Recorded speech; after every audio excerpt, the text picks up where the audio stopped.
Hey, check it out. You're listening to the Smoking Joe Thunder podcast. Hey, what's going on? It's your boy Joe Thunder back once again with another episode of the Smoking Joe Thunder podcast. I got my co-host Elvis Freshleee in the building. What's going down, G? Yo, what it do? Not too bad, bro. Chilling. Making moves? Man, been smoking. Trying. It's been a minute, We're bro. smoking, Ali. We're smoking. what I mean? I just got back from Wyoming, so that shit was pretty we've dope. been kind of doing, here and there, Little things. made a little trip to LA, you know what I mean? Been doing some things here and there, you know what I'm saying? Doing stuff. Hell yeah, man. It's hot. It's hot. Fucking About to get hot hotter, outside. Yeah, it's about to get, especially tonight right? when you find out who we got on the show. For real, y'all don't even know. But shout out to our official sponsor, bgood dispensaries. Over there on 11 West Hampden, where they up north. 114th in Cherokee, 11450 Cherokee Street, North Glen, Colorado. Damn, Right across the highway from the Boondocks. He broke it down for you. You know, that way you can find it. It's hard to find. Google that shit though. Be Good North Glen. There you go. Hey, so you have any ink or what? Ink? Yeah, Tattoos, bro. I do have some stuff. I have a few little things here. I apprenticed at a tattoo shop for 2 years. It was a bust, but man, but I got some cool work in the process. You know. Hell yeah. It is. Like fucking like graffiti and tattooing, man, go kind of hand in hand. You know what I'm saying? You got cats like Mr. Cartoon who start off as a graffiti writer and artist, and then before you know it, he's tattooing Eminem and 50 Cent. And shit like that. Yeah. We got a motherfucker in the building today, man. He's a graffiti artist. He's a tattoo artist. But he's not just the regular graffiti artist turned tattoo artist. He's like the fucking king of tattoo artists from graffiti writers. Yo, for real, tonight's a fucking treat. You don't even know, man. Tell him who we have, man. We got the one and only, the man, the myth, Jher 1. Jher 451. Jher 451. You fools are making me blush. You know what I'm saying? RTD crew, landmark KOG, owner, you know what I mean? Tattoo artist. Yeah, this was all kinds of crews. Man, the shit goes on Rep and on. that shit. When we were practicing, y'all I know, I fucked it all up. You got all kinds of shit. I go by Wu-Tang Clan. Ain't nothing to fuck with. Jher 451, baby. Can you tell him one more time in case they ain't hear you? Yeah, baby. Jher 451 hour. It's the 451 hour. 451. That's right. If you getting that call at 451 in the morning, you know what I mean? It's going down. What's the time I try to wake up? Don't be late. But yeah, anyways, how you doing? I'm doing good. Nice and fucking high now. Right? Yeah, hell yeah. We smoke. Well, we appreciate you coming on, man. It's been a long time overdue. Been trying to get you on here for a minute. Even Elvis didn't know tonight. Kind of trying to make it all happen. Bro, that shit's surprising. I didn't say nothing. Finally just came together. I didn't want to jinx it at the beginning because I was going to be like, we'll have, Solar and Ignore first and then Jher afterward. Right, you didn't say that. But in case Jher can't make it, I didn't want to, you know what I mean? And then it slid in and it just happened to happen. And like, here we are right now. We're high. We got Jher 451. Yo, because the first time, he was like, the first time we were going to have you on, he's like, we're going to interview Jher. And I was like, yeah, all right. like I did, bro. Do you understand who Jher is? This one is the most the most needed person in Denver. Ain't nobody fucking. He don't have time for this shit. I told him I've had this interview on my iPad for like 6 months. Bro, probably longer than that. A year, bro. At least a year. Yeah, man, I didn't even believe him, bro. It's just too far, dog. I was like, this one coming to the podcast. Yeah, right. And then boom, the one I didn't even expect it this time, and voila! Right as soon as I walk in, there you have it. Well, I'm excited to do it. So I'm pumped, I've been meaning to. I just kind of wanted to wait till I was in a good headspace, and always, all that bro. stuff. So it's been a couple years. It's been COVID. It's been everyone's different shit. You know what I mean? Life hit hard for a lot of people. Exactly. Yep. Still hitting hard for a lot of people. Hitting hard still. Yeah. We're coping though. As I said the other day, I was like, it's been one dumpster fire after another ever since 2020. Dumpster fires everywhere. All kinds of them. Hey, well, being this is your first time here, man, kind of tell them who you are, you know what I mean, where you're from, how you kind of made your way to Denver. Okay, so like I said, Jher 451. I've been writing graffiti since officially 1993. I did my first piece in 93, but, I fucked around with like tags and shit before that. But and then I've been tattooing since 99. I apprenticed at Twisted Soul under Big Mike and Alicia Cardenas. And yeah, so fuck my heart and soul, bro. Having my own shop, I I got some partners, you know, Ben Chase, my good homie that I grew up with. We started Landmark Tattoo in 2011. So, yep. Just been mostly focused on tattooing for the last 20 years. But I still like to stay current, you know, on piecing and shit. And if you don't know where that's at, it's over there on 13th and Pearl by your mama's house, the old Snake Pit. Bro, you know what I mean? Landmark Tattoo, yes, sir. It's been 11 years, huh? Yeah. Holy shit, man! Time flies. I remember when you guys first moved over there. Yeah. I loved art, you know, Twisted Soul, Art and Soul. That was like my. So I worked at Twisted Soul for at least 9 years, somewhere around there. Yeah, man. Yeah, I fucking love that place so much. Yeah, I used to go in and I'd be all toy and like try to look over your little thing, see what you're doing. Fuck, he's doing a piece right now, fuck. Yeah, so we would have, that was like a cool little shop because, you know, we just had certain connections through like crew homies and shit from Chicago. So we were getting like Galapagos 4 stuff and, you know, getting a lot of stuff that people in Denver couldn't get. So it as was far as real like cool. some art or what? Galapagos 4 is like a hip hop crew. Yeah. Okay. Quell and Yeah, like all that typical underground cats. shit that was popping at the time. Yeah. Gotcha. That underground So- basement shit. Backpack basement. I don't know. Like that was dope. You know, that shop, you know, Big Mike used to tell me it never made any money and shit. It was more like Cool to have. you know, a passion. So yeah, thanks to them for keeping it open as long Man, as they did. so dope of them. Real co-op. And then, you know, I always tell the story. I'd go in there and I'd be like, oh yeah, let me get this is also dope. Touch everything, look at everything, wish for everything, and then like, all right, let me get like 2 New York Fats and Yeah. let me get one of those. That was the stands. joke. Is like fools would come in and buy like 2 caps. Bro, I swear, and I was one of those cats, and then I was like, damn, that sucks they shut down. Why didn't they ever make it? Like, because we're pieces of shits and didn't really spend money in local spots. Now I understand it more than ever. I'm pretty sure nobody ever really stole from there. Well, nobody ever got caught stealing from there. But, you know, like, that's something else that you always got to take into consideration is, you know, loss prevention and that whatever. Like, fools are just not necessarily trying to fuck you over, but they're broke and they don't want to drop $10 on a magazine or whatever. Totally. You know what I mean? No, exactly. We're trying to eat some McDonald's. Right. Yo, I remember that place like it was yesterday, bro. I could fucking see it in my head. I love that place. And then like that little connection right through to the tattoo shop. Yeah, well, it was cool because we all painted it too. Yeah, it was so like sick. top to bottom. Yeah. And everybody had their gear in there, like had shirts printed in there. Yeah. I got this one with like a Zapatista dude holding a rifle. Had this sick ass shirt one time. Like loved it. It was like I had it for 10 years at least, you know. And I fucking love that place, man. It truly did inspire me. It made me. That's Bubba Fly, you know. He was the guy working the counter. He was the first person to be like, yo, there's an art show tonight. It's at Bubba Fly and Earl Revoluciones. It's Twang, the Scion, the Scion art show. That's before my time a little, bro. Oh no, you were just in New Mexico, huh? Yeah. See, I was here and had the Scion art show, fucking dope ass. It was just a pretty dope little event, and that was the first like real event, hip hop event I went to in Denver. That wasn't in my neighborhood, like some toys like, trying to 2000 probably 2001. Maybe? 2001, yeah. See, I was gonna say I met you over there on Santa Fe. Okay, yeah. So that was what year was that? So I worked at Lifetime for about 6 months with my homie Walter, and you know at the time, my one of my mentors, Josh Ford, owned it. So it was like a very logical place for me to go to, like after leaving Twisted Soul, because still kind of kept it family, you know what I mean? And you know, I didn't talk to Mike and Alicia for probably at least a year. You know, we just didn't really talk much, but we all worked it out. You know, I became actually really good friends with both of them as we got older. You know, and but so then after that, opened up Rebellion with Preston Chambers and Chase, and Lee Ball worked there, rest in peace. And Julian worked there for a minute, and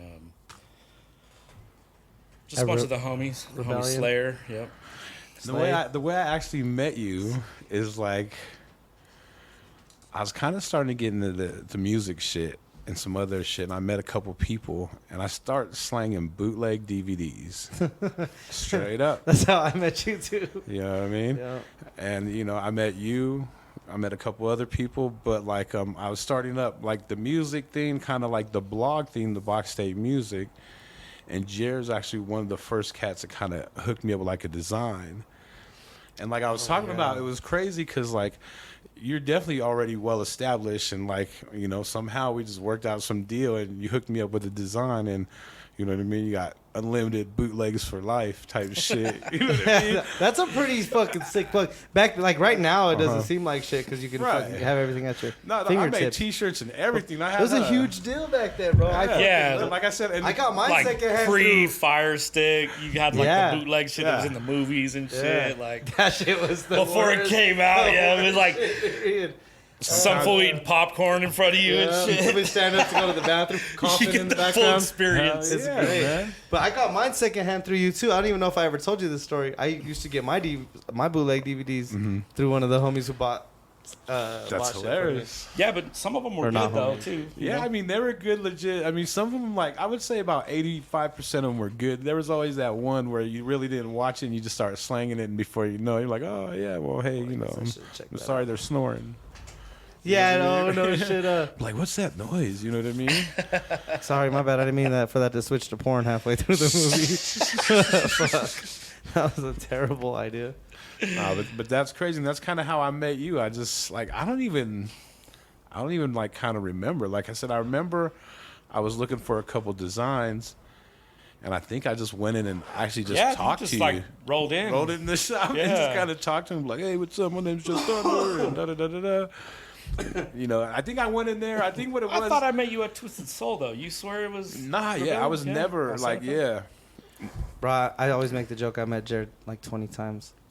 Because every time I'd be like, hey, how's it going? Like, hey, how's it going? What's your name? Nice to meet you. And I'm like, oh, all right. Yeah, but and I already met you. You used to be a dork though. I was a toy. And I was like, no, you're right though. I was like some toy, like, no, but you know, like fanboy. I'm a lot older than you too, though. Right, you know what I mean? So I was just a little young kid trying to say what up. Sometimes you meet people, you don't take them too seriously. You say, all right, well, I'll see you around, you know? Yeah, but that's why I always tell everybody, yeah, I met Jared like 20 times, and then finally he was like, oh yeah, Elvis, right? I was like, oh, this motherfucker remembered my name. Yeah, it all opened up. The light shined on you. Nah, it was serious, and then after that, it was all super dope. It's and it's it's. I know I probably have a habit of doing that to people. I know some people think I'm an asshole or whatever, but truth is I'm a little socially awkward at times. Like I'm an introverted extrovert or extroverted introvert or some shit like that. But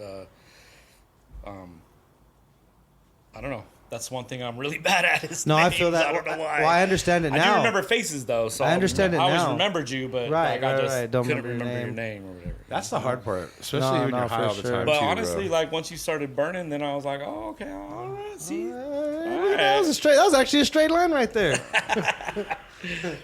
I said, hey, how'd y'all meet?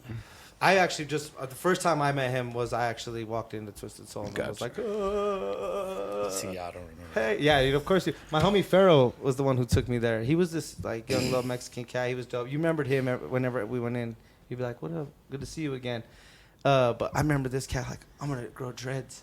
Like everything about you, he wanted to be you, bro. He like wanted. My bad, Pharaoh. I'm not just throwing you under the bus like that, but he was like, we'd go in and like he'd look at your. That's dope. He would look at your outfit, bro, and be like. All right, bet. That's funny to hear, but like I never dressed like a scrub, No, you were fresh to death. Have a little bit of flavor, I don't. I try not to overdo it, but like. Well, and it was at the time like hip hop. There were times. Fresh. There were times when I was like spending a lot of money on sneakers and shit like that, and like, I just mostly rock Vans now. I've been getting into some Adidas lately again too, but that's what's up. I had to look at my shoes. Adidas. Nice. I like his Sauconys and Asics and shit like that, man. I got some Sauconys. I always like those too. Just comfortable. Hell yeah. But anyways. Yeah. That was the first time. It's funny because I've always pretty much dressed the same, but then, at the same time, like I automatically dress like a tattooer. Right. You know what I mean? Like it's not the first time I had flannels or whatever. I've been rocking flannels since like the 90s. Right. I grew up in Vista, so like that was our style as skaters. Like we were rocking, cut off corduroys from the thrift store. You get like a size 46 and fucking taper them. put a belt on, and then you cut them, you know, all like that shit is like all Edgar style now, but like back then we were the ones rocking that shit in flannels and then like some big ass beanie, you know, and shit like that. Like you had the big ass beanies. Yeah, fuck yeah, that was the style. Bro. The hair and the the skaters, like you know, that's how we dressed. Oh yeah. Hey, talk about how you made your way to Denver though. So my dad always lived here, and I was raised by my mother in San Diego most of the year, but I would come out for Christmas and summers. So I would, you know, I'd wind up being out here for about 2 months a year or something like that. Going back and forth. Growing up, yeah. And my dad had a house in the mountains that he built. Oh, so yeah, it was cool. I got the full Colorado experience. Mm-hmm. But also grew up in San Diego, so I got, you know, got to be around the beach and all that shit. And like, and was that where you found what graffiti? Well, I was mostly influenced, yeah, for sure, because I grew up in San Diego, and I remember even being a little kid and like seeing tags, and just like, what is that? Like, that's not supposed to be there, right? But you know, then I was like, but what does it say? Right. It has to say something, right? I can't read it, but. Whatever, so I was intrigued from like an early age, you know. Just trying to figure it out.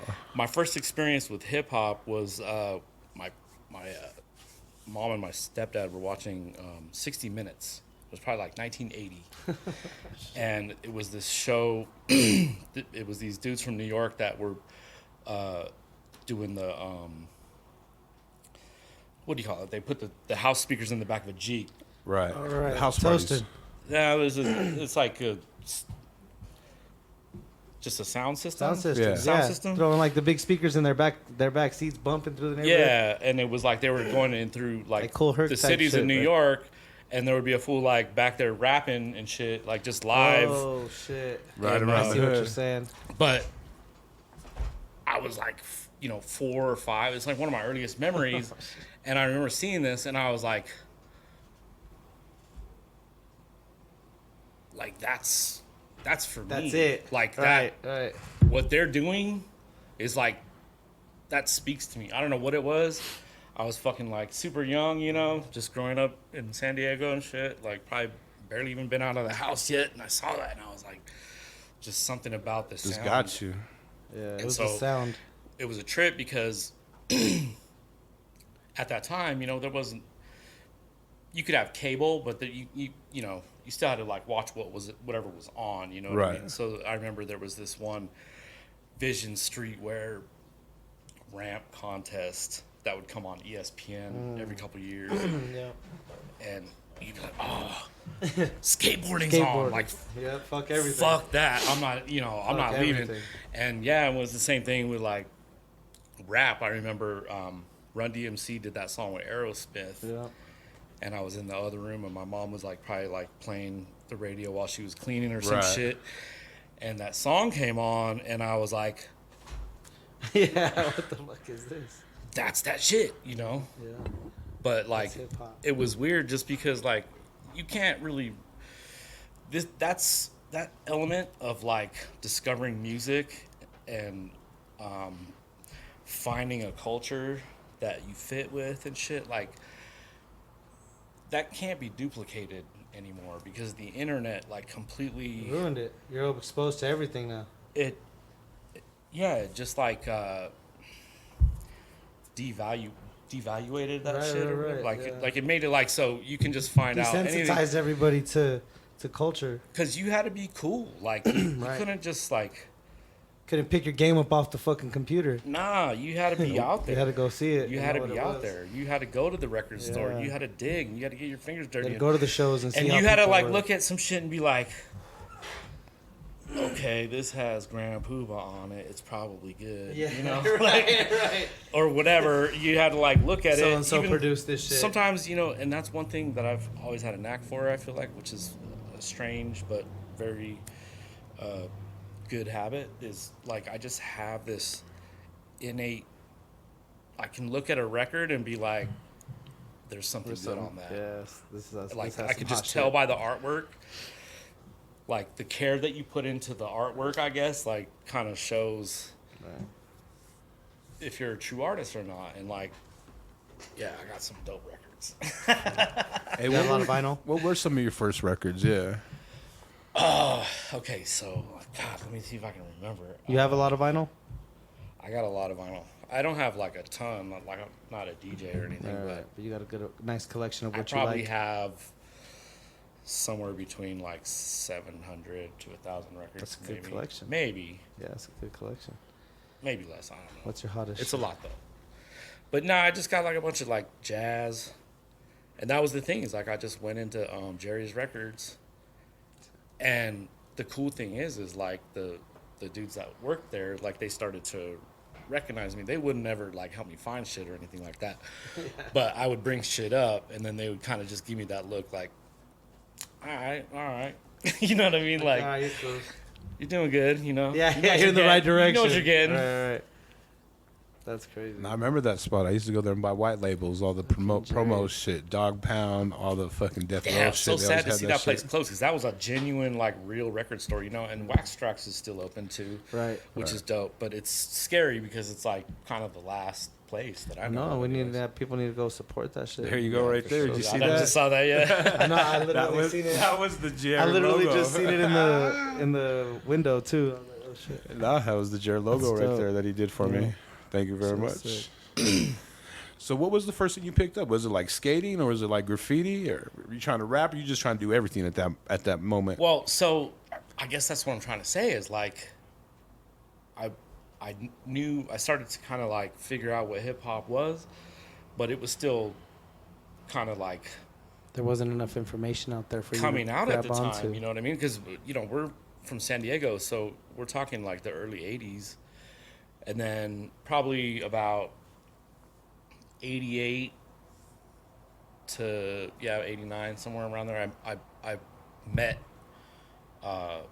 this dude Eddie. He was like my cousin's best friend, or like one of my cousin's best friends. Or In whatever. San Diego.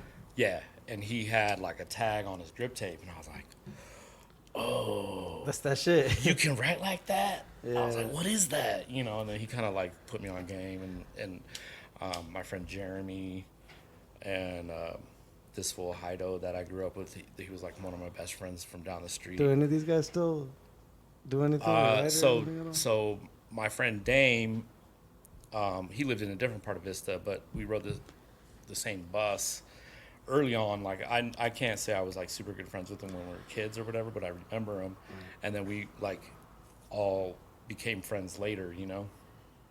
And he started. I think he moved up to LA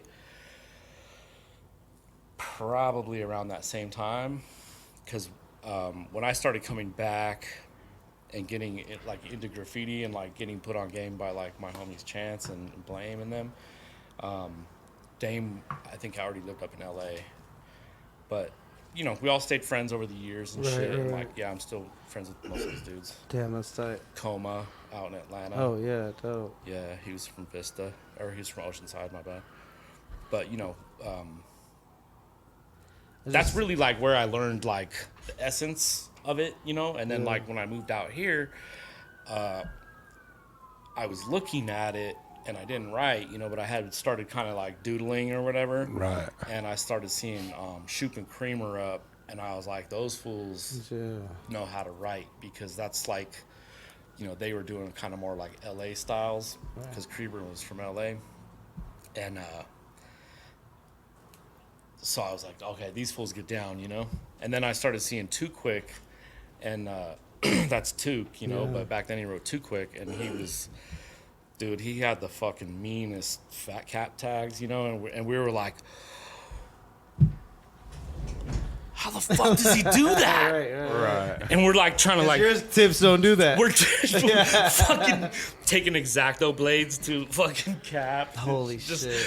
Bro, yeah, one time my homie Jester fucking he bought this upside down paint because he's like, bro, look how fat it comes out. And like, so we're trying to figure out how to do tags on walls with upside down paint. So we learned how to like write with our thumbs and shit. At a certain angle. Yeah.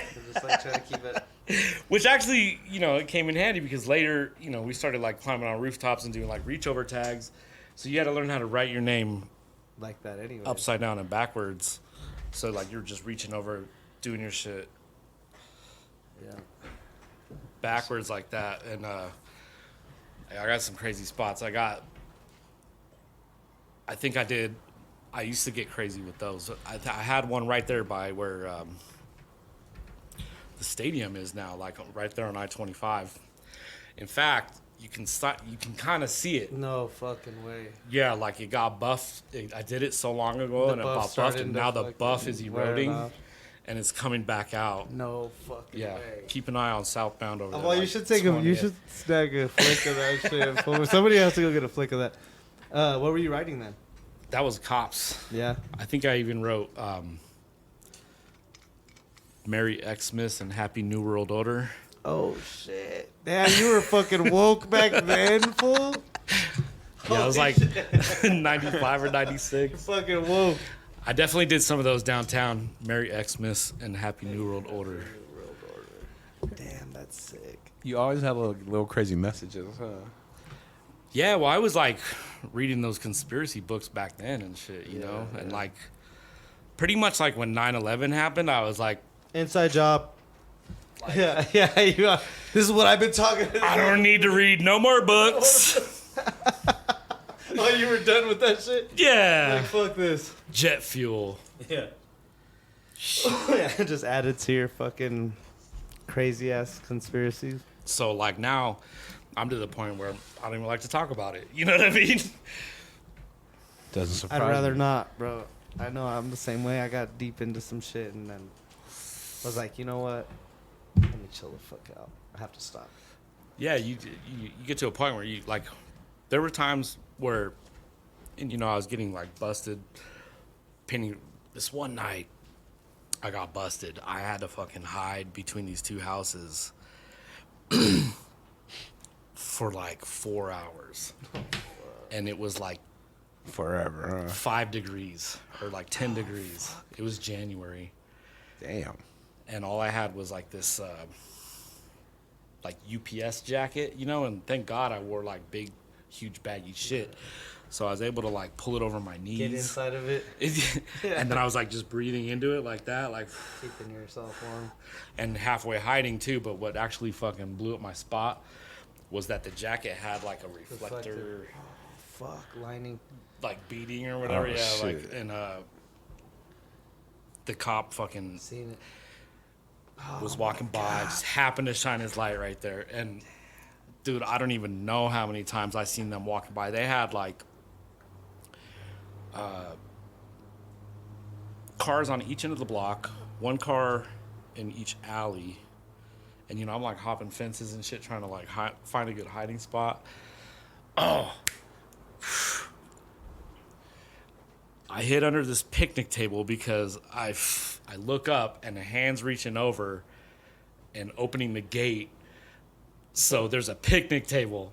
Right. So I at least hid under the picnic table. This fool came over and shined his light right on me and then walked away. And then when he walked away, I was like, I don't know why the fuck he did that, but I'm gonna find a better hiding spot, and I'm posting up. Right. But I didn't really want to be trapped in the backyard, and so whatever, you know, like, I fucking made the mistake of leaving my car running. I had to like watch them impound my car. Your shit's all idling. No. Yes. Fucking for hours. Oh fuck. But the reason why, and actually this was with Sacred, he just decided he wanted to go bombing with me because I was like crushing so super hard and he was crushing, so we opened out, like he acquired the paint. That motherfucker got away. No. He's the one, yeah, he tripped the alarm on the fucking bank because he was climbing on the roof. I was just catching tags. They're black. I thought you was robbing the bank. Well, it was a closed bank, though. Oh, okay. There's a McDonald's. So they just knew you were doing graffiti. There's a McDonald's there now. They just knew you were doing graffiti then. They were answering a bank call. They didn't know if the bank was open or not. Right. The alarm Trip. hit the system, so they fucking sent like 10 all cops. the cops. Yeah. Everyone. And that's what I'm saying is I was like right in the middle of like catching these big fat cap tags on the windows of the drive-in, which faced Lincoln. So it was a killer spot. Oh, shit. And I mean, if you've never written like a fat cap on black windows with white, Oh, you know, I flat saw white with the fat cap, yeah, I was fucking woo. I was rocking them, and I had like these sick ass That's it. flows, you know, and I was just like put my whole body into it and shit. Yeah, there's nothing like that. I think that's my favorite aspect of writing graffiti is fat cap tags. Just like a sick ass flare and like just. It's there, I don't know. There's Little like tiny little straights and then a flare. and if you know how to use a can of paint, you see what I'm doing. You know what I'm doing, but like, it takes a long time to learn how to do that correctly. You know, Right. I seen some tags like that just hit up on the facts the other night. Big ass window tags with the white, like top to bottoms, like damn, like those fools dirty. Oh man, like, you know those what I mean? jumbo cans, those Resto jumbo cans, or like even like the Montana ones or whatever. Like that shit is fun as fuck. Yeah, those are the shit. I did a big ass sardine, like top to bottom, end to end on kind of. I'm not gonna say. Was it where, ultra wide? With the ultra wide, or what was it? Yeah, yeah. But the Montana one, I think. Yeah, the was one a with silver, the square little tip. bro. Those things are so fucking. And like, just you know, you put your whole body into it. You know, I'm doing Right. like, and yeah, that's. Yeah, Those are unreal. it's so much more fun than just like painting in front of a legal wall for 2.5 days or whatever. Yeah, no shit. That's what I was gonna ask you. Did you progress? What did you did it start off with tags and just go with throwies, and then you know what I mean? Did it start later on, or what were your kind of? Because it sounds like you like the fat tags. Oh, yeah, that's it. yeah. Anyways. It's that nasty ass wrap you put on there. Oh no, is that CBD? Nah, this shit hits. Never mind, that This shit was shit. good. This is a good hit. The other one though. I just don't really smoke blunts last anymore. one. Like, I'm just trying to look cool right now. Right. Not. So here's an interesting thing: is like, even as a kid, I would like scratch, like hi or hello or whatever into tables, and then when I got into skating, I would write skate. Just write on shit. Right. And I don't know why, but like I just always felt like the need to write on shit. Yeah. So Yeah, I feel that. the more times you get busted and stuff, it kind of takes the fun out of it, and then whatever. But then, Yeah. you know, I still get out there. But it's every still now and dope. then. Yeah, it's still fun little thing. You In know, the right I realized conditions. that I don't drink no more. You know, and I'm like, damn. When I used to drink, I used to go catch way more tags. They were all ugly and terrible, and but I was down. You know, Right. Thanks. I was with the shits. But now that I don't drink as much, man. I don't drink at all. I'm like, fuck, bro. You're not as reckless. I mean, I still go. I still try, Yeah. but now I really like trains, man. Oh yeah. I love trains. That's my favorite. If you have a good layup, yeah, fuck yeah. That's super fun too.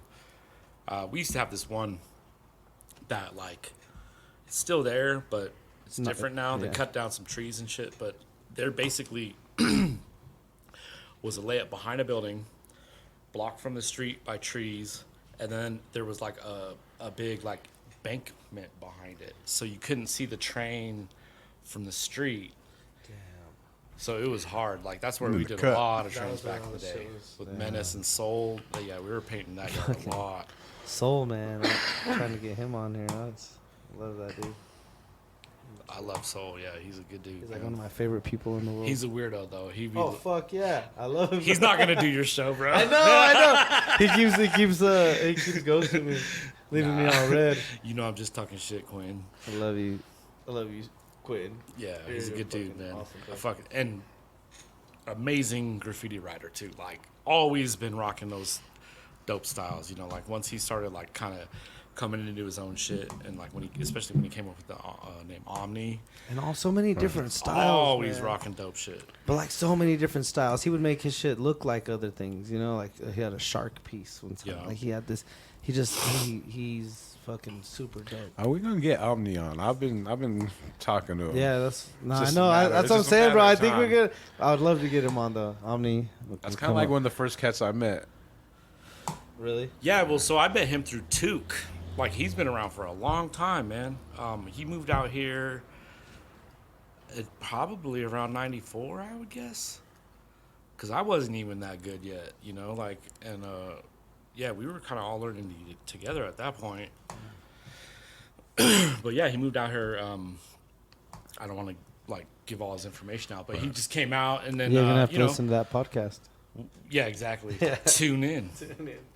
Coming soon. No, but it was just cool. Like back then, like I said, like this is something that you can't really explain Duplicate, anymore. do again. Is like you would just like meet someone on the bus or walking to the subway to get a sandwich or something, and it's like, you right. Yeah, you just knew. What you right, fool? What you right, fool? You know, whatever. Yeah. But That's how you met everybody back then. I think we met maybe through Teletech. Like that was Teletech. You had a job at Teletech. Oh shit! You were on set, cuz like that was like Right, that was that good job back Let in me the put you day. motherfuckers Yeah, on real quick. Right. On Teletech. $14 an hour. Damn. Damn, Holmes. At Teletech? Teletech. Ours was like, I want to say ours was MCI in Albuquerque. Oh, You Yeah. could work like 30 hours a week and make like, you know, like $15 and all kinds of extra money every day and all kinds of shit, dog. that's funny. But Teletech, no, that's Yeah, a Denver fucking OG. Let me think. Me, Shit. Kramer, Dozer, IE probably. Like, I mean, I know IE. who am I thinking? Yeah, he's the man, bro. He's the man. Pona. Shout out. Pona. Damn.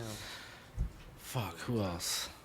Anyways, Who, we all worked at Teletech. We would walk downtown 16th Street Mall smoking blunts. 1996, 1997 probably. Just not giving a fuck. who were some of the next guys that were like you seen starting to put in work like around when, like, you know, Took and all that? Like who? I mean, obviously before then there were some people and stuff like that, but who do you think was like really putting it down right in that at that time? Like 96 or something? Yeah, like 96, 98, shit like that. Well, Who was coming up so next? the homie Kane, I gave him the name Obvious, and he was doing some pretty good stuff with that. He was like crushing the West Side pretty hard. Kane, Obvious. an Asset, obviously. Yeah, of course. 97. That was his year. I don't know, man. There's so many, you know, like I know. I always like try to create this timeline in my head of like, you know, who was, because even some of the people that we might be talking about they didn't do anything past that time, but they went super hard. Well, I think the people who are still current, obviously, Voice and Swag, Right. Cam, you know, Yeah. Omni. But I don't know. There was I kind of lost my thought. Yeah. There's just always been this like rotation of people. There's always been the consistence, you know, the people who've stood the test of time. Yeah, well, obviously, like Co's came Yeah, out, yeah. you know, and Preach and fucking Preach, right. AC, A-Rab. Like, I mean, I could just sit here and like name, Yeah, a bunch of cats who were doing.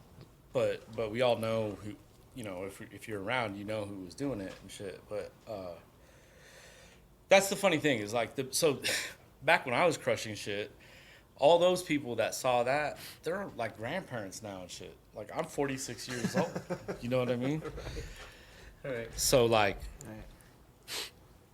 I guess the thing is a lot of people don't realize there's like so many layers. Like Right. I only did so much, but at the time when I did it, people were like, "What the fuck?" Like just freaking out. You know, I was doing like nobody was doing shit like that. I was doing street spots with 4 or 5 colors, and like I didn't do a lot of them, but I did ones like right where they mattered. Right. And yeah, like You got them in the right place. yeah, and they would run and fucking. Yeah, it's crazy because I didn't even get flicks of a lot of that shit. Like, because at the time it was just about what you had up. Like, you didn't really think to. And plus, you're racking paint, you're racking film, you're getting your film developed, and then racking those photos. Right. So, like, a lot of that shit just didn't get documented the way it should have, man. I remember doing these one throw ups all the way down. Like Morrison Ave, there was like some building, it was like a block long, and I just did like cops throw-ups all the way down the whole thing, and I did these throw-ups that looked like badges. Nice. And even a car stopped, and this fool got out and tried to like sweat me, and I just raised up on him like, "Get the fuck back in your car, motherfucker!" And like, I'm not a big, intimidating person, especially back then. I was like tiny, and fucking, he just like looked at me and got so shook and like dipped. And then I just kept doing it, and man, I had so much fucking balls back then, dude. Like, I just did dumb shit, but I didn't even think to get flicks of that because it was just like a hollow. Yeah, I was like, oh, you don't get flicks of hollows, right there, you know? Yeah, that's the shit. But like, if I had a flick of it, like, I'm sure it looked dope. I don't even think I ever went back to see it in the daytime, right? Like, or whatever. Like, you would do that shit back in the day. You'd actually do shit and not go back and take a look at it. It was on the way home from another spot, like. Yeah. If you catch it, you catch it. You know what I mean? Yeah, you're right though. Kids will never be able to experience that culture, the what inspired you and made you become a part of a culture like that so deeply. I don't think that'll ever exist again. Everybody's like you had to earn it, Yeah, you did. You had to be there too, and you had to see. And I think that's what the big beef is between graffiti writers and street artists, is that street artists come around and they're like, "Oh, they're doing throw-ups over my stuff," and it's like, yeah. That's what happens. That is absolutely what happens. You gotta fucking. Yeah. Why don't you go diss them back? Yeah, you should have went higher and go get your shit back. Right. Go get your shit back. Yeah, go get your shit back. That's all you gotta do. That's all you have to do. Yeah, go get your shit back. Keep tech on your shit, and they won't fuck with it. Right. Hey, do you have any good racking? Fucking. Oh, I don't want to say stories, but like fucking, you know what I mean? Some alleged shit. Yeah. I got caught a couple times in a row, and I was like racking from like Hobby Lobby or whatever, and I used to just be dumb about it. And the other thing is we were getting paint to paint contents, and so they actually gave us money to buy paint. Right. But I was like, nah, I'm not going in there just buying all this paint. I gotta get my own shit too. So I'm like putting shit in my belt, like down my sleeves. Like I probably had like, I think almost 10 cans, like 8 or 10 cans.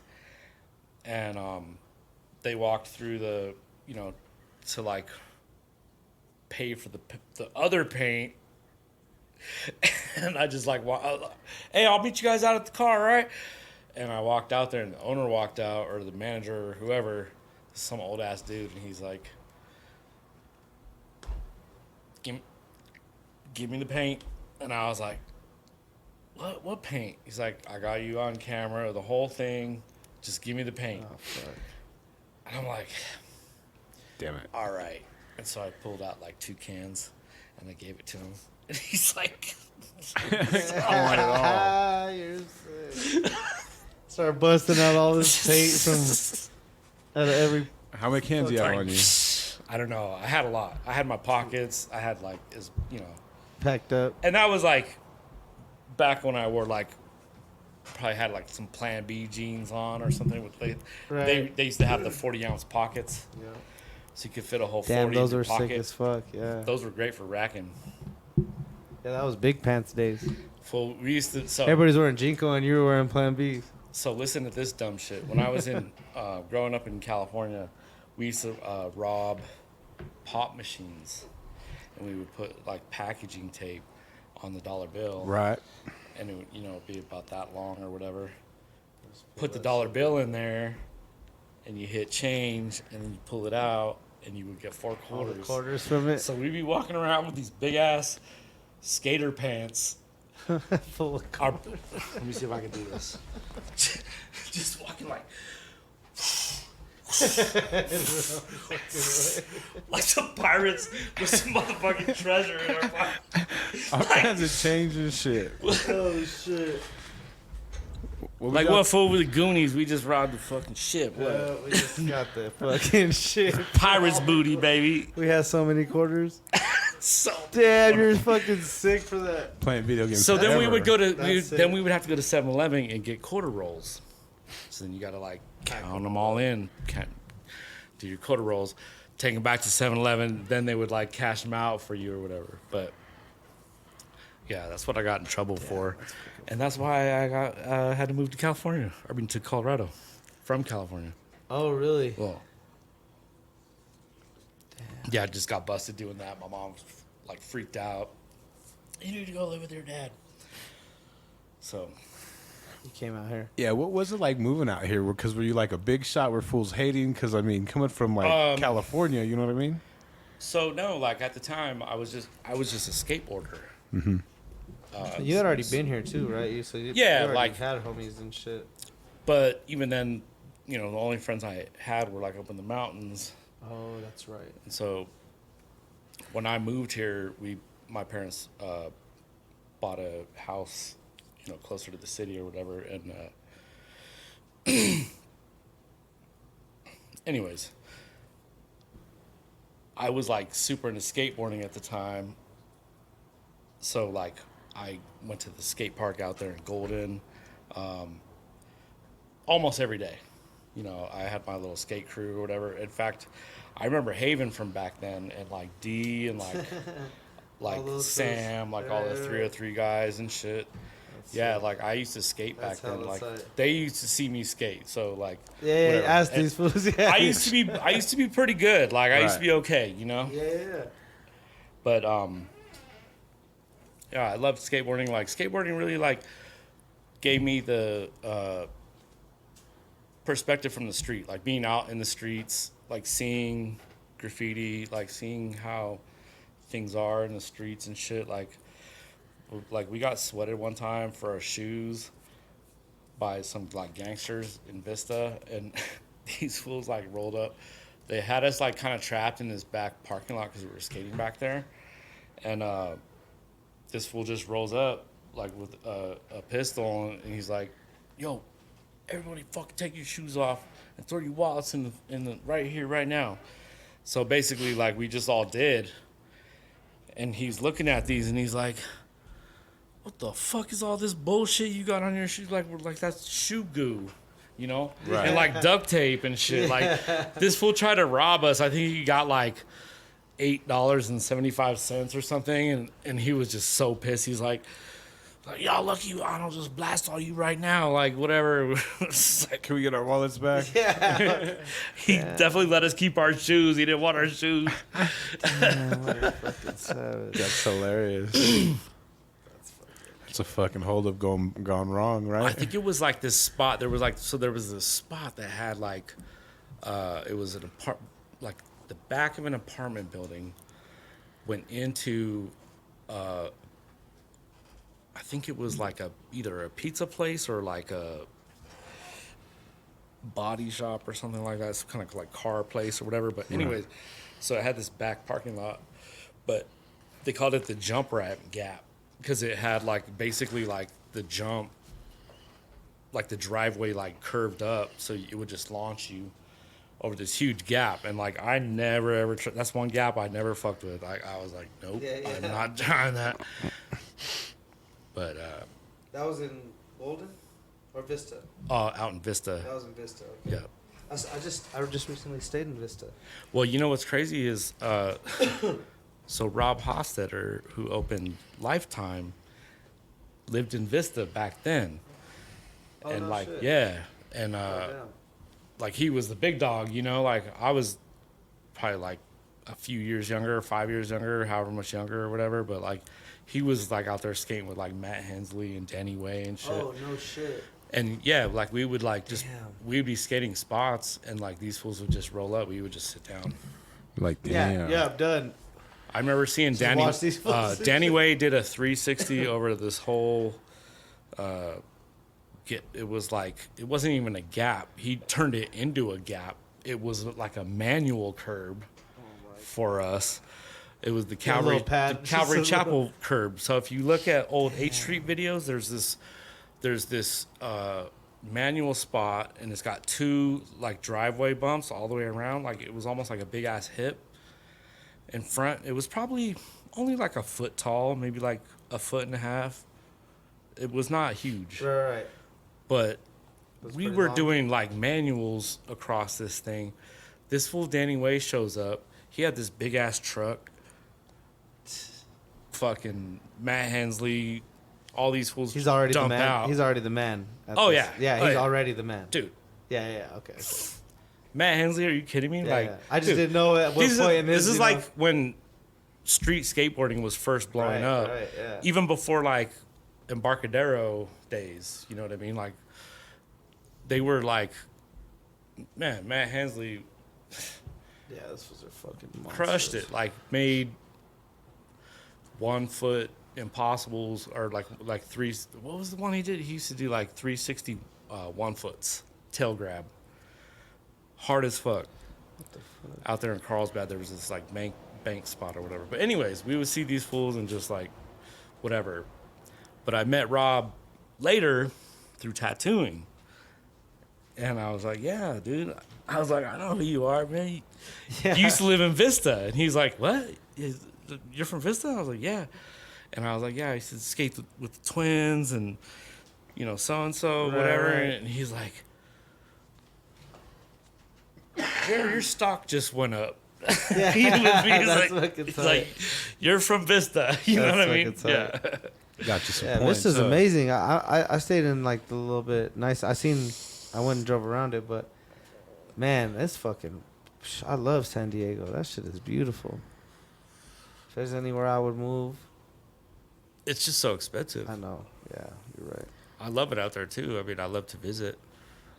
But I think that's what I like about Denver, though, is like, you know, it's cheap to go to LA. It's cheap to go to Miami. Yeah, Right. You're right. You're in the It's middle pretty of the cheap United to go to States. New York. So Chicago's super cheap. Yeah, you know, fuck. yeah. Nobody wants to. No, I'm just kidding. Get shot. Yeah. yeah. Yeah. No shit. I was listening to something, watching something or some shit the other day, and they're talking about how when they like went painting in Chicago back in the day, they heard gunshots, but they said they went recently. It was like it was ridiculous. Yeah, they had. I had already heard the most gunshots in my life in Chicago, and then the next time I went, I heard like quadruple. That's Right. what they said. Like, I'm pretty sure I got shot at in Globeville before Oh, painting shit. back in the Yeah, day. yeah. I think it might have even been with Took. It was definitely with Jester and I think Chase. I don't really remember, but my homie Jester was like, "Did you hear that like whistling noise?" And I was like, "Yeah." He was like, "Those were fucking bullets." And I was like, "Oh shit, that's crazy." fucking Jess. We were like pretty far away, you know, but yeah, That's What were you guys painting? we were probably like painting those sound walls right there. But you know, like from when we parked to like when we got to the spot or whatever. In fact, I don't even know. We might have even been just walking, bro. That was like early on in the game. Like we might have just been walking somewhere. I remember walking with Disco, rest in peace. And there used to be this bridge, and the bridge was still there. We were just like walking broad daylight, just lighting this thing up, whatever. You know, we couldn't really be seen. We were like up high or whatever. Like nobody cared about that. It was crazy, and that's like what was cool about old Denver is there was still spots like that where you could walk behind warehouses and just like paint right there in the city, you know, and you would never get away You with for that sure now. weren't gonna see anybody. Now, now exactly. there's somebody on every block Yeah, all the time. like down by where the skate park is now. Oh, like all that. Yeah, Bro. that was the Inferno That was when over I first there. used to come in because we came from the train tracks from Swansea. Yep. You know, and we'd stop. That would be our first stop was the Inferno. We didn't even know it was called the Inferno. Right. Later, you know? All I remember is there was like a gay bar down there back in the day. Yeah, Trax was down there. And that was the only thing that everything else was like was That's just where- Oh, yeah. Yeah, that was where vacant. Trax was at back in the day. And then the old 20th Street Bridge, you know, Yeah. it was back under all that. Now talking about that shit earlier, that's the spot, you know, where shit you bought some shit back there back in the day, some land or some shit. Oh yeah, Oh. investment wise, And that was the garbage land too, which was crazy. nobody even wanted to buy Nobody that. wanted Like, that shit, Yeah. yeah. Why would you buy that? It Whoever was always flooding. It was just like nasty So crazy to think about. train area, Yeah. industrial train area. And now Like, those even down by like REI and all that shit, that was just nothing but fields, and that's Right. where that bridge was. There well, was they like just had that that one building, Big and the building. building is still there. Yeah. And the REI I couldn't building. tell you like too. the cross streets or whatever, but it's just this old building that used to be there. I don't know if it was a train station or something. Kind of had like a train station vibe, but it's still there, and it's just blended in with everything else now. Yeah, but yeah. back then, it was the only building standing in that whole field, and that thing was fucking wrecked. Yeah, It was bombed. Yeah, and it was all caved. Wasn't it all just caved in the roof and shit? And all that Maybe, was yeah. not- It was definitely like boarded I up. think and some of the shit, stuff was like caved in. Yeah. Is that the building that you talk about in the DVD? The hip hop one? That was the Inferno, probably. Yeah. Yeah, the Inferno. Yeah, That's the Inferno Flower was Mill something Silo. else. I'm just saying there was one right there, like I got Yeah, what you're saying. that little ugly little brick one that was just it was just off there to the right side off, or whatever. yeah. But It was almost like close to 20th though, right? anyways, you could pretty much paint anything around there Yeah, nobody cared. about it. anytime. No one's fucking with you. Shit, until about 2008, I feel like you could Well, like Rasta pretty and them much used to paint all that. shit. They used to paint the actual like plat right there. Oh yeah, that's all Those different walls. shit. Yeah, And I remember Rasta told me a story that they were painting that wall, and these cops rolled up, and they were like, "Are you guys allowed to be doing this?" And they're like, "Oh yeah, for sure, totally." And they're like, "Well, who told you you could?" And they're like, "Oh, you know, whoever." so and so from the city. And they're like, "We're Right. gonna need you to wait, because I don't know if this is like okay or whatever." I don't remember if he said they actually got busted or not. They might have ran. I don't know, whatever. But it was just the fact that like the cops hadn't. They didn't even know what to do. They Like, weren't tripping. Right. What is this? yeah, what are you doing? What is this? Yeah, You fucking weirdos. Huffing spray paint over here. Exactly. that was probably like I think 84, 85 or something like that, maybe. Wow. Holy shit. Dude, yeah, I mean, that shit was all just gross. Do you see pictures now that, like, I love that Denver history. Yeah, Or old Denver photos and shit that they post on, Yeah. on the Instagram. On their Instagram. It's great, man. I love seeing those old photos. I'm like, there was oh, such yeah. a dope scene back then. There was like CBN and man, so many people were just doing stuff. I'm way too high to start listing names. Yeah. I was about to say, well, who was like the first cats you seen? I mean, you know, Phase 3 had his little throw ups downtown, and like I was like, oh shit, those are dope. Downtown was fucking disgusting. Remember Skyline Park? All that shit was just. Oh yeah, I used to get. Actually, So the first sick. time I got busted skateboarding was at Skyline Park, Sick. and we all went to court, and my dad like totally For like fucking fronted on the judge, like. So these cops said they were gonna shoot the kids if they ran. Is that normal operating procedure?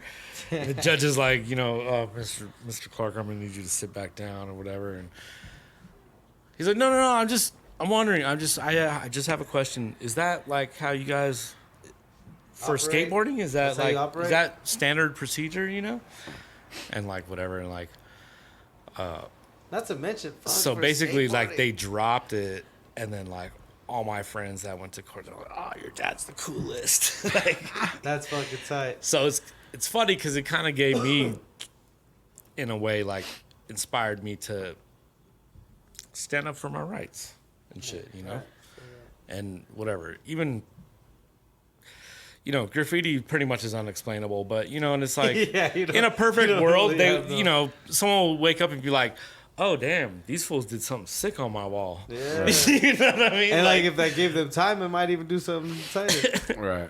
But no, that shit's dope. I think it is what it is. I think about it too, like you're putting an extra coat of paint on their shit, and trains. You know, all that shit is like, why is this illegal? I'm pretty sure Rasta got a pretty dope spot off of 8th. He did like this, some kind of character or whatever, but I think he got busted like painting it or whatever, and then contacted the owner and was like, hey, let me paint you a mural on the side of your thing or whatever for free or whatever. And, you know, like worked it out or whatever. But yeah, they had like some pretty dope murals back in the day. There was like a Sin one with like Took and Love and Rasta and like all the old school Sin crew right there, like where Denver Pavilions is right now. Ran for, God, almost probably 10 years maybe. Yeah. It was just this cool ass production, and it was like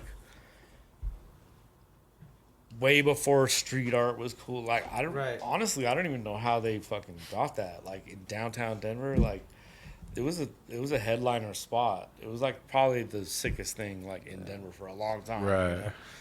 Yeah. They had these clowns and shit, and like it was sick. Speaking of downtown, I walked into what was it, Media Play, or what was the store down there? Musicland? No. Fuck. It was a CD store. Yeah, Media Play. Media Play. I used to work there. Oh no, I walked downstairs. I walked downstairs and I go and I'm like just looking around. I'm just a fucking nosy ass kid. I was probably trying to steal something. I don't know. Who knows what I was doing. And I go back in the back and I see this like doors open and there's like graffiti like shit in there. Yeah, me and Took used to work And I was there. like, what the fuck is this? And I was like, bunch of tags and like just shit. I was like looking at these pieces. I was like looking in, and then somebody was like, hey, fuck out of here, you know? And I was like, oh, what shit, are you doing? my bad.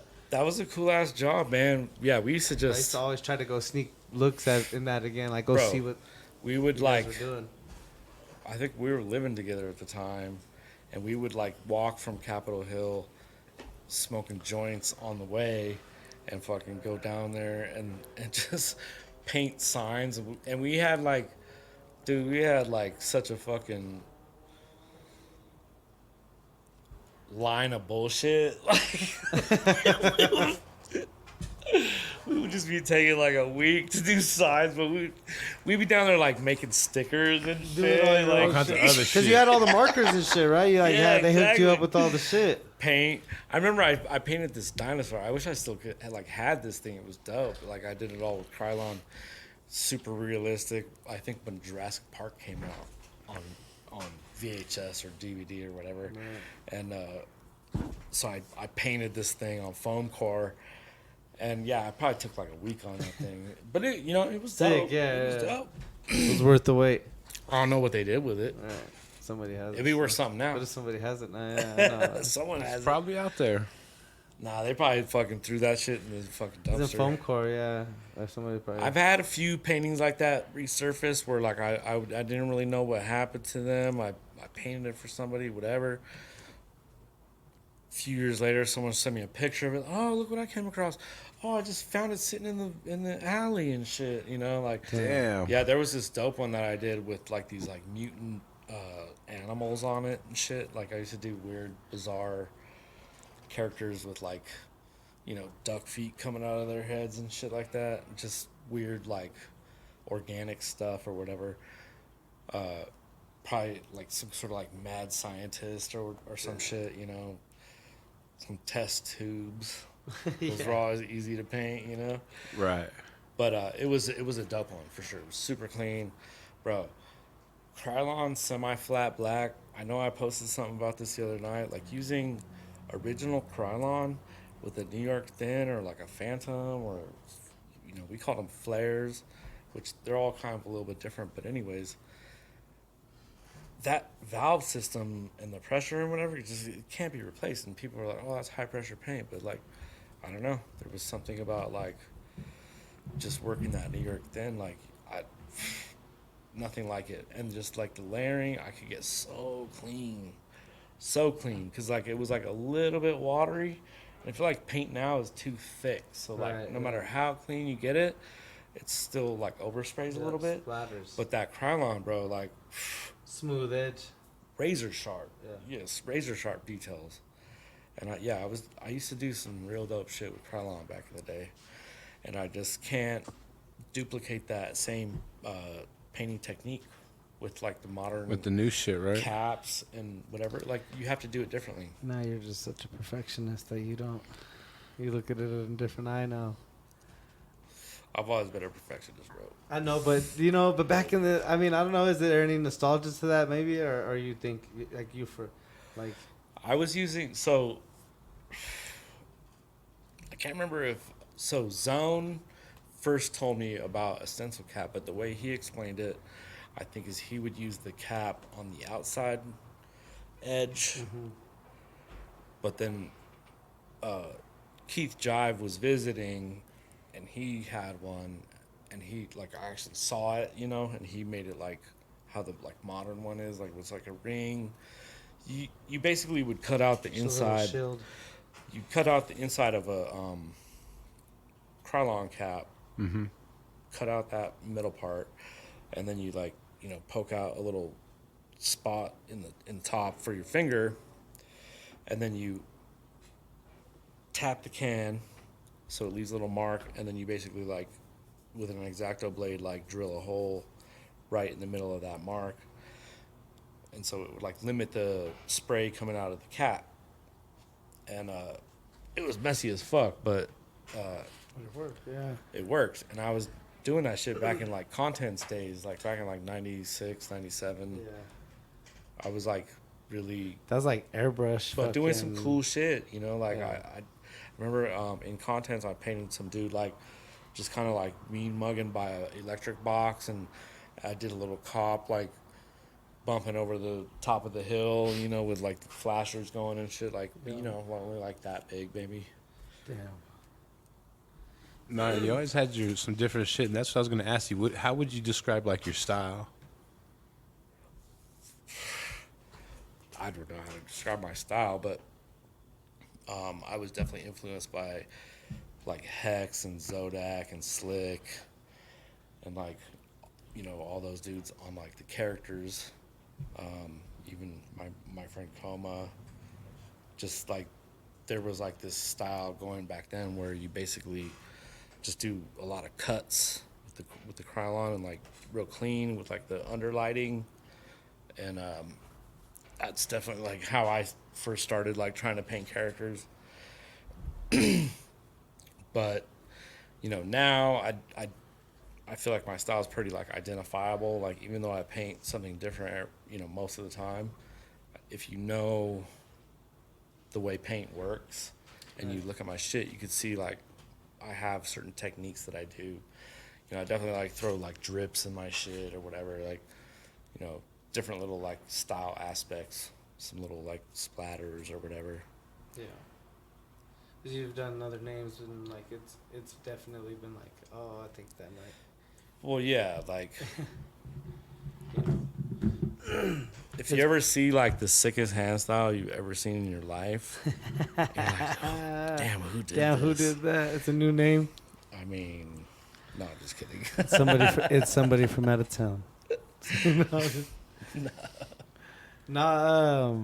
It's funny though, because you do see that sometimes. You see a really fresh hand style with a new name, and you're like, who the fuck is that? Yeah, who's that? Yeah. Who's doing that now? Somebody that's been around for a while, was a toy for a minute, and now they're ready to rebrand. Leo? Who's rebranding? Who's fucking Leo? Who's Leo? Yeah, fuck. Who's Leo? You're hilarious.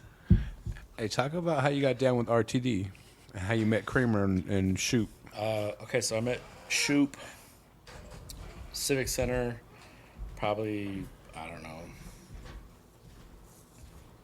God, maybe even 92 or 93 maybe. And he was just catching an air tag. Big fucking crazy Indio looking motherfucker. Right. probably in like a Raiders jacket or some shit. Kind of had like a Jerry curl going on. Had this little thing going on with his hair, little Jerry curl thing. Fucking fool looked scary as fuck, and I was like, what's up, fool? You right? Like, I seen you just catching the tag. Like, what's up? He's like, yeah, fool, I'm Shoot One RTD. Like, all gangster like raised up on me and shit. Homie? I was like, oh, I'm last FO and shit. He's like, oh, okay. I seen you guys up. You guys are fucking doing your thing or whatever, you know? And I was like, fuck yeah. Fuck yeah. Yeah, that's it. And what about Kramer? That fool's crazy. He is. That fool, he's gangster as fuck. I don't know. We were friends for a long time. We had kind of a falling out. I don't really want to talk about it. No, not at all. But that fool knows, you know, we're all always brothers. You know what I mean? No, for sure, for sure. Damn, but yeah. So you've been with RTD for a long time. Yeah, I got an RTD in '95 when I was writing Cops. Damn. Because like FOK kind of disbanded or whatever, and who was all FOK?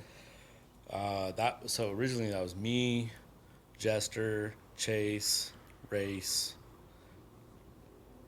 And that's pretty much it, you know. Then like eventually we got like Took and Love and like Devo, like some of the Syndicate dudes.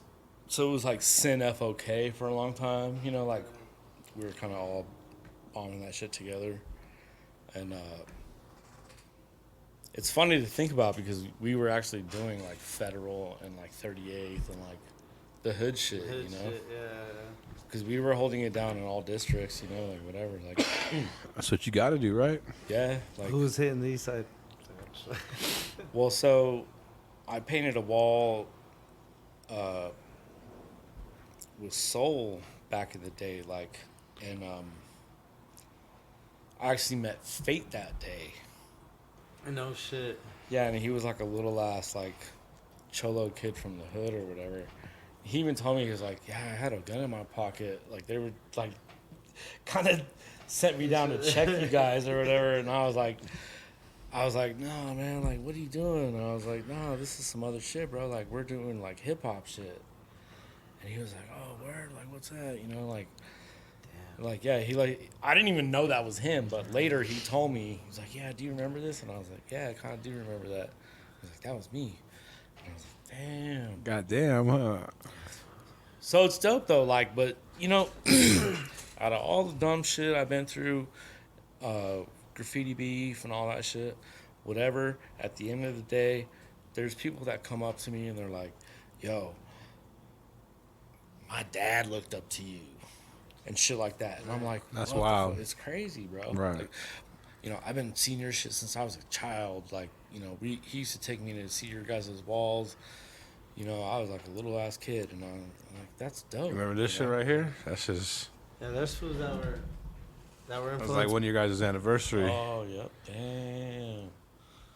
That's me. So go back like throwbacks. All fat up on the ladder, hitting a samurai and a snake.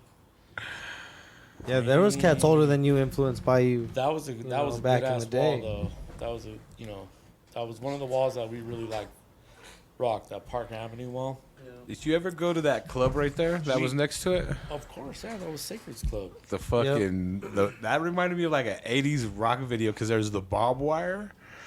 And like, if you wanted to drink, you'd have to be inside the barbed wire chain link fence. And then if you were like under 21, that shit was sick, bro. That was it made sense though. Yeah, it that made shit sense. was wild. The homies played a show there, back in the day, and I was like, oh shit, this place is crazy. It was dope, yeah, for sure. What was the most significant piece you've ever been a part of? What was a wall that you've ever been? Oh, most significant wall? Yeah, in Denver. Like, I mean, you know, as far as like historical wall. Man, that's so. I know, because there's a lot, but what do you think was? So one of the clearly, obviously, Coffee on the Hill. Right. Yeah. But I feel like the Pen Garage, like when we were rocking that Pen Garage, like, and I was doing the mutant rats and like the gutter scenes and shit, like that's when people started being like, oh shit, damn, these fools are artists. Like it's not like, oh, they're just taggers. Yeah. Fucking. Like, I used to, Also because I that, used to but- also work right down the street from there, and I would walk that alley almost every day just to check on my shit, make sure it's not getting like ragged or whatever. Right. And mostly it would be like kids like on mushrooms or something, just like, Let's look all fucked up, checking your shit out. Damn, yeah, that shit was dope. little blanket I'm laid sure that was out and me. shit. That shit's dope. That was fucking hella cool. But yeah, we did some really good burners on that wall. I mean, obviously, the CIA wall had like most, like that's the pinnacle of Denver graffiti. That's basically, yes, exactly. The CIA wall has always been like the cream of the crop. Yeah. Like, if you get to paint that wall, like you got it going on, you know. And fucking some of the productions that we did back in the day there are like so memorable, you know. Like I did this one with like a land shark. It was like a shark with like a robotic human body. I don't know. It was like some weird shit. I used to just paint weird like biomechanical stuff. Biomech shit. I know that shit was dope. You were tattooing. It was like So it kinda basically makes them a like little based bit, off right? of like Robotech though. That was my take on it. And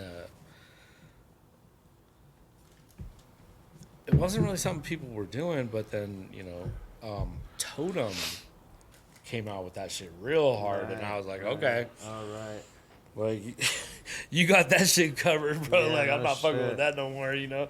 Was any of that tattoo influenced, or was it more just like you were trying to do your Well, no, I used to love like Robotech and like already were into that kind of shit? yeah, like Transformers and all that shit, you know, as a kid. And so I would like, you know, I used to get in trouble for class, like in class, like be drawing little like Transformers, and I'd be all like, Just making this sound Making effect. little noises and shit. Yeah. That's hilarious.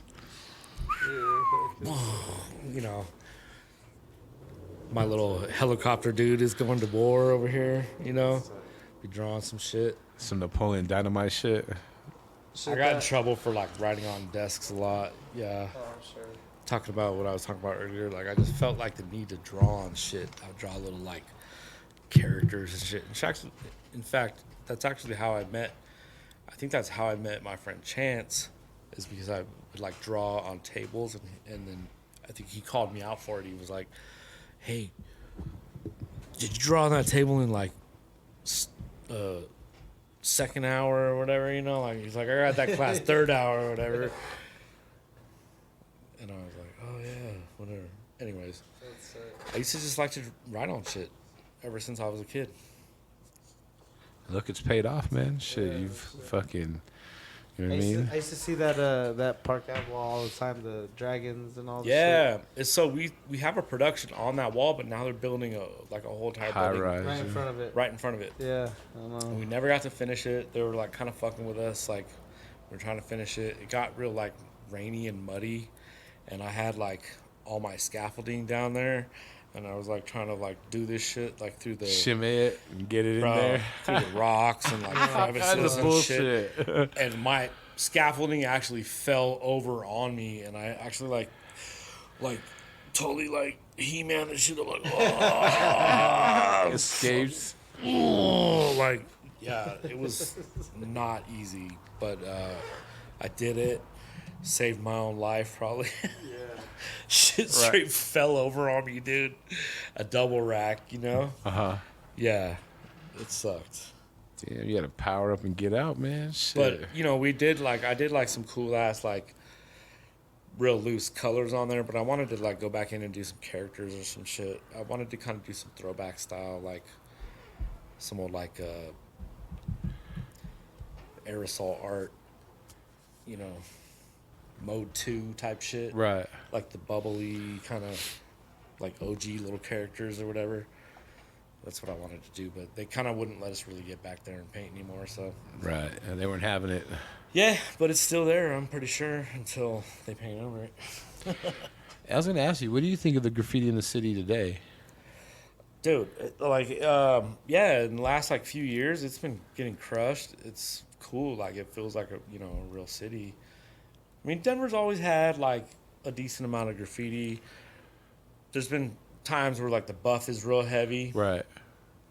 but there's been time where like Denver's been rocking before and stuff like, you know, back when like Scape and Preach and everyone were like, you know, Co's and all those fools, AC, they were all like crushing. Like that was kind of like the next generation, like after I remember that. us, you know. Like 2000s. Yeah, they kind of like took it to the 2000 next heads. level or whatever, you know, like they took it more seriously. So I guess like the difference is that at the time when I was coming up, like people didn't crush like that, you know. You would catch a spot or two or whatever, and they just didn't buff shit, you know. And so like when you went out and really like started crushing shit, like it was very obvious. Right. You know, Recognizable. you're like very obvious. Yeah. But you know, Denver's gone through stages where like they've buffed real heavy, and then, you know, at those times, I think I felt like established enough where I was like, I don't need to like bomb anymore. Like if I bomb shit, like everyone knows who it is anyways or whatever, you know. Right. So if I bomb now, it's more just like for fun, you know. Like it's a whole different like game, you know. Like what is that risk worth? You know, after you've been through the system a few times and shit, like it's not worth it. You know what I mean?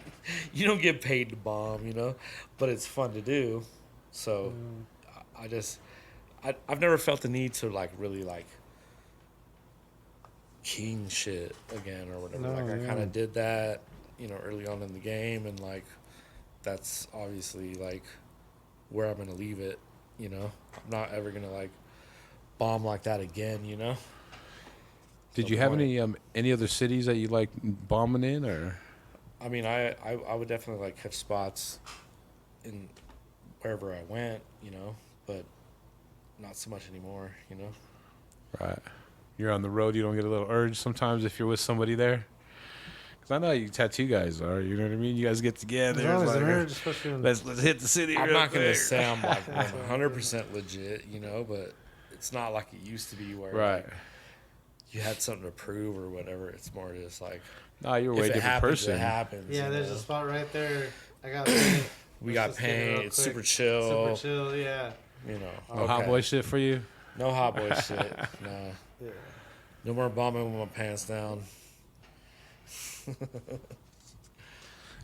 You got a hot boy story back in the day.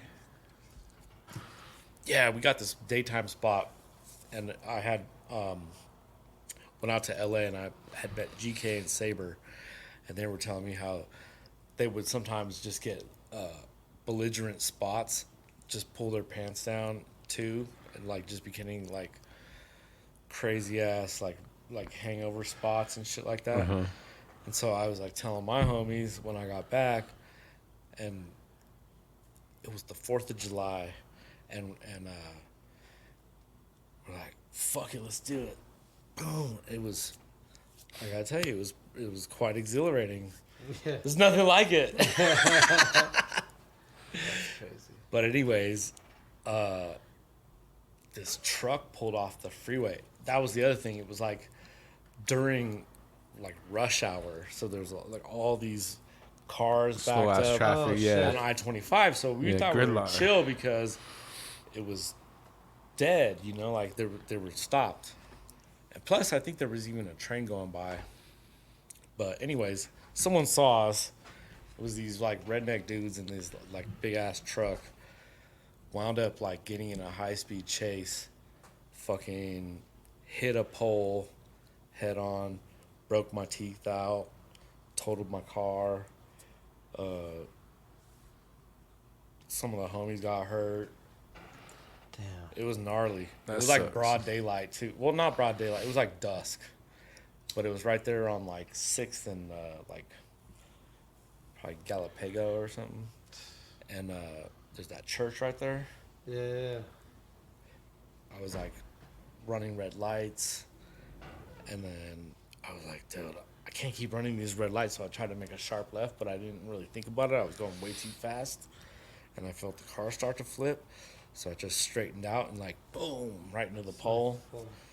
Yeah, and we hit that fucking pole so hard, the trunk opened up, paint spilled all over 6th Avenue. Oh man. Yes. All the neighbors came out. It was one of those things. Bro, I remember getting out of the car, and I closed the door, and I looked, and my teeth were knocked out, and I was like, my fucking dad's gonna kill me, dude. I was so scared, dude. I was like, oh my God. And then all the neighbors came out, and they were like, what happened? And I was like, I don't know, these like dudes in this big brown truck chased us. And like someone was like, there they are. And like the whole fucking neighborhood like fucking ran over there. It was crazy. So they caught them. And then when we went to court for it or whatever, they couldn't wind up, like they never found the evidence. Like they pulled the trucks that we were painting or whatever, the trailers. Mm-hmm. So they never had evidence. And so like we went to court and like watched these fools like get in all this trouble for like chasing us and endangering us and shit, you know, like Damn, sick. Were they like some vigilantes or like, yeah, you know what I mean? straight up, Basically, yeah, straight just- up. Yeah, because one of the homies was like, I think they have a gun or something. So I was like, fuck. So I was like trying to dip out. And so I'm going back into the city, which was stupid. I don't know, whatever. You know, I don't know why I did what I did. I got super shook or whatever. Yeah, you know what I sick. mean? I was thinking on like instinct or whatever, just trying to Just run the go. fuck out of there. Yeah. I was running red lights. And I fucking hit Calumet. I hit Santa Fe. And I was like, dude, I can't keep running these red lights, you know? And then I just like kind of shook up and like tried to turn left. And like I said, I was still going super fast. So straightened out and like, boom. Yeah, it was crazy. I've had a few like near-death experiences. So like it's definitely chilled me out. Nah, it'll do that, right? Yeah. You gotta chill nowadays, man. Shit's a lot, you know? Well, you just like take it, you know. Take life for granted, man. No, well, you just like realize like, what is that really worth? Like, Right. okay, cool. Like you're all city, you know, like cool. Like I get it, it's dope, but like it's how long are you gonna do that for? You know what I mean? Right. It's whatever. Like And it's not like back in the day, you know what I mean? Like it's whatever. Like no fools that get it now, or like I give them more props because like there's so much more like cameras much more out there against and you. like yeah, man. Like I mean, I was still.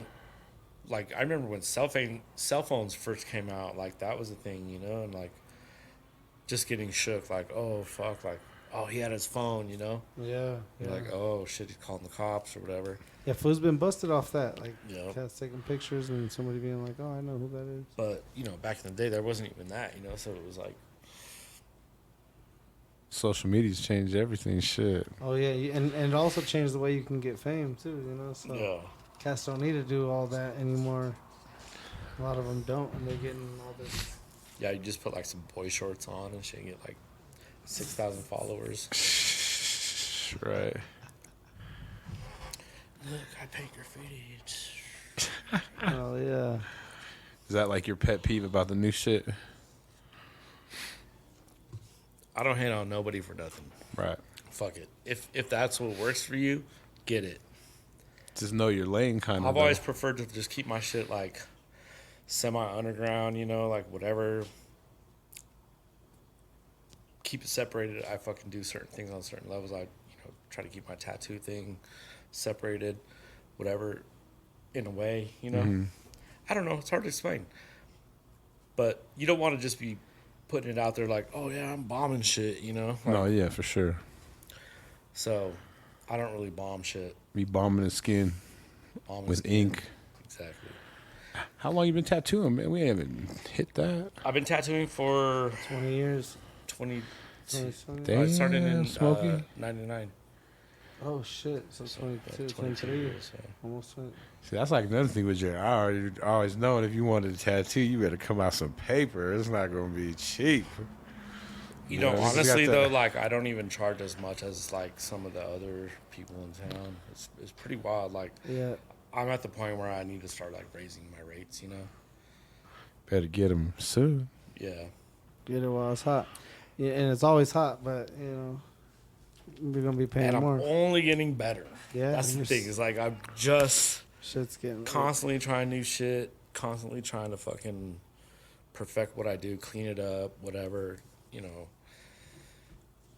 I fucking love tattooing though. Like tattooing definitely has given me so much opportunity to travel and so many things, you know. I've been to like Thailand, Cambodia, Mexico, you know, London. I wouldn't have been able to do that probably unless I got into tattooing, you know. And like, the other thing I love about tattooing too is that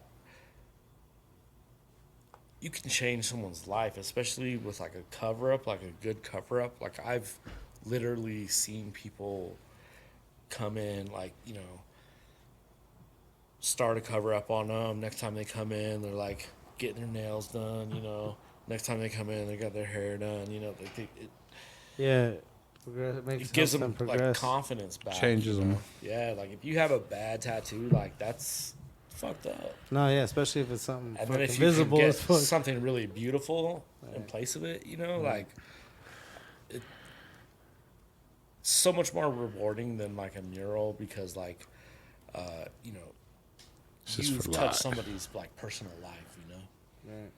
And it's dope. Like that's what I love about tattooing is like the intimacy of it. Like you're sharing this time with somebody, you're administering a fucking painful procedure on them, you know, and like it's hard for them to get through. And if the harder it is for them to get through, the harder it is for you to get through. So, you know, I've also kind of like perfected like this dialogue with people, like where like at some point I'll be like, you know, if someone's like really getting crazy or whatever, I'm like, hey bro, like you need to just take a moment, get your breath, feel your toes, relax your toes, relax your knees, you know, like relax yourself, take some breathing techniques, whatever, and focus on that. And like if you can get somebody to relax when you're tattooing them, it's just so much easier to get it done.